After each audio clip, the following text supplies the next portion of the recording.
Samantala, libu-libong mga taga-Cotabato ang nagsagawa ng sarili nilang pagtitipon bilang pakikisimpatya at suporta sa inarestong si dating Pangulong Duterte. Inaasahan namang susunod dito ang iba pang mga karatig bayan at lalawigan, kaya naman patuloy na nagbabantay ang lokal na otoridad doon para masigurong nasa maayos at secured o may seguridad ang mga kababayan natin doon. Odessa Cruz sa balita. Kabilang ang Cotabato City sa mga lugar sa iba't ibang panig ng bansa na nakiisa sa prayer rally bilang suporta kay dating Pangulong Rodrigo Duterte kasunod ng pag-aresto sa kanya ng International Criminal Court o ICC dahil sa sinasabing crimes against humanity kaugnay ng kanyang kampanya laban sa illegal drugs.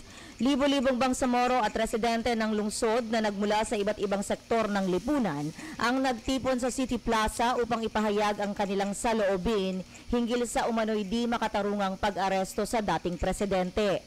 Nakasuot ng puti at bitbit nila ang mga placard at tarpaulin na may mga mensaheng nananawagan ng hustisya para kay dating Pangulong Duterte at pagtutol sa aksyon ng ICC sa tulong ng kasalukuyang administrasyon.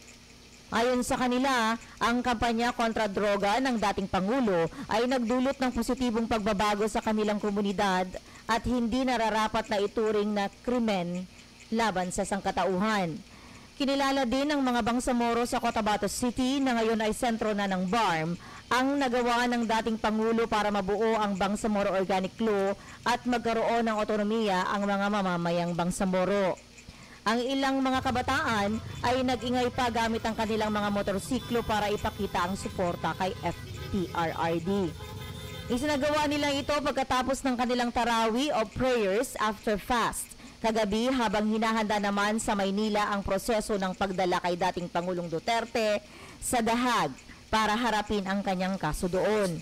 Inaasahan naman ngayong gabi ang kapareho pang mga pagprotesta at prayer rallies sa mga kalapit na bayan ng Midsayap, Takurong, Kidapawan at Marawi kung saan makikiisa ang iba pang maliliit na bayan sa Central Mindanao.